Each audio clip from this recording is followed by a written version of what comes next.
Hello বন্ধুরা, Bangla driver YouTube চ্যানেলে সবাইকে ধন্যবাদ। আমরা পার্ট 2তে চলে আসছি। আমরা তো পার্ট 1 দেখেছি, এখন আমরা পার্ট 2তে দেখব কি বাকি জিনিসগুলা। তারপরে আমরা পার্ট 3, পার্ট 4 এভাবে চলে যাব সামনের দিকে। তো আমরা যারা নতুনরা যারা পার্ট 1 দেখেননি তারা অবশ্যই পার্ট 1 দেখে নেবেন। পার্ট 1 দেখতে হলে আপনাকে আপনার রাইট সাইডের উপরে আই বাটনে ক্লিক করুন, ক্লিক করে আপনি পার্ট 1টা দেখে আসুন, তারপরে আপনি পার্ট 2 দেখেন।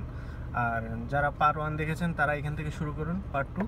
আর পার্ট 2তে আমাদের যেটা থাকছে সেটা হচ্ছে, এটাও খুব একটা ইম্পর্টেন্ট না। আর পুরানদের জন্য তো এটা না দেখলেই চলে, কারণ তাদের দেখার কোনো দরকারই নেই। যারা নতুন একদম তাদের জন্য পার্ট 1 থেকে পার্ট 4 পর্যন্ত থাকবে, এবং পার্ট 3টা থাকবে হচ্ছে পুরান এবং নতুন সবার জন্যই।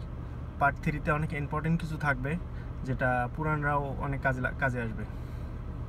তো চলুন আমরা পার্ট 2 আগে শুরু করি, পার্ট 2টা শেষ করে দেই তারপরে। তো পার্ট 2তে আমরা আজকে দেখব ভিতরে কিছু টুকিটাকি জিনিস, পার্ট 1-এর মতোই কিছুটা। তো আমরা শুরু করছি স্টিয়ারিং থেকে। এটাকে বলে স্টিয়ারিং, এটাকে বলে স্টিয়ারিং। সো আমরা স্টিয়ারিং থেকে শুরু করছি। স্টিয়ারিংয়ের মধ্যে দেখতে পাচ্ছেন এখানে অনেক কিছু সুইচ টুইচ আছে। এগুলো আসলে খুব একটা মেজর ইম্পর্টেন্ট না, এগুলো জাস্ট গানের ভলিউম, তারপরে এই আর কি এসব। আর এ পাশেও সেম, এই পাশে শুধু একটা আছে, জাস্ট একটা ফোন রিসিভ করা, ফোন কেটে দেওয়া। আপনার ফোনটা ব্লুটুথ সিস্টেম যদি হয় তাহলে আপনি গাড়িতে ফোনটা কানেক্ট করতে পারবেন। গাড়িতে ফোনটা কানেক্ট করে আপনি ইচ্ছা করলে আপনার মোবাইলটা রেখে দিলেন, তখন আপনি এখানে ব্লুটুথ দিয়ে ইউজ করতে পারবেন। এখানে ব্লুটুথের সিস্টেম আছে গাড়িতে, ব্লুটুথ দেয়। এই যে এখানে একটা ফোনের সিস্টেম আছে, ফোন, তারপরে হচ্ছে অডিও সেটআপ, ইকো, এগুলা আছে। আপনার ফোনটা সেটিং করতে পারবেন ব্লুটুথ কানেক্ট করে গাড়িতে, তখন আপনার ফোনটার দরকার হবে না, তখন আপনি ফোনটা রেখে দিলেন, বাস গাড়িতে কথা বলতে পারবেন জাস্ট। আর বাকিগুলো হচ্ছে, এটা হচ্ছে এসি, অটোমেটিক অফ, তারপরে এসি বাড়ানো, এসি কমানো, এটাও সেম, এটা পিছনের এসির জন্য এগুলো। আর বাকি যা আছে এখানে যে ইম্পর্টেন্ট জিনিসটা আছে, এটা পাওয়ার, দেখতে পাচ্ছেন পাওয়ার।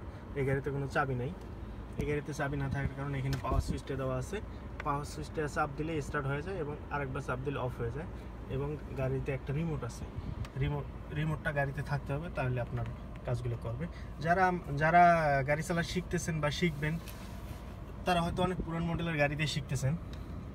সো ওই পুরান মডেলের গাড়িতে যে জিনিসগুলো আছে এটাতে আসলে সেরকম কিছু না, এটা তো একদম ডিফারেন্ট।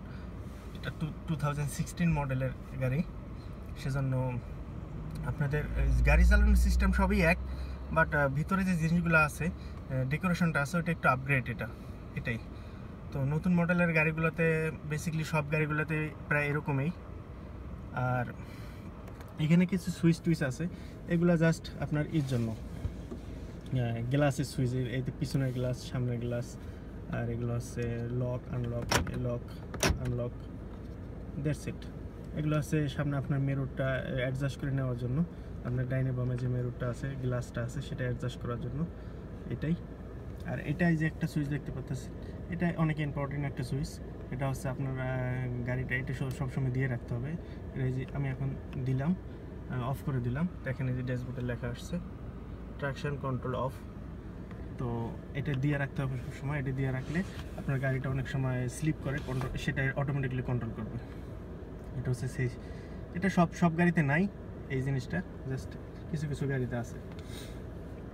তো আজকের বিষয় আপাতত আমরা এতটুকুই রাখি, কারণ বেশি আগে বলছি যে বেশি কিছু বললে আপনারা ভুলে যাবেন। এটা আগে ভালো করে আপনারা বুঝে নিন, তারপরে পার্ট 3-তে যাবো আমরা। পার্ট 3-তে কিছু জিনিস থাকবে এবং কিছু জিনিস খুবই ইম্পর্টেন্ট থাকবে নতুন পুরান সবার জন্যই। তো চলুন আমরা আজকে এই পর্যন্তই শেষ করে দিই, আগামী পর্বতে আমরা পার্ট 3-তে দেখব বাকিটা। ঠিক আছে, তো সে পর্যন্ত সবাই ভালো থাকবেন, আর আমার চ্যানেলটা সাবস্ক্রাইব করে রাখবেন অবশ্যই পরবর্তী ভিডিওগুলো দেখার জন্য। সে পর্যন্ত ভালো থাকেন সবাই, bye bye, tata, take care, মাসসালাম।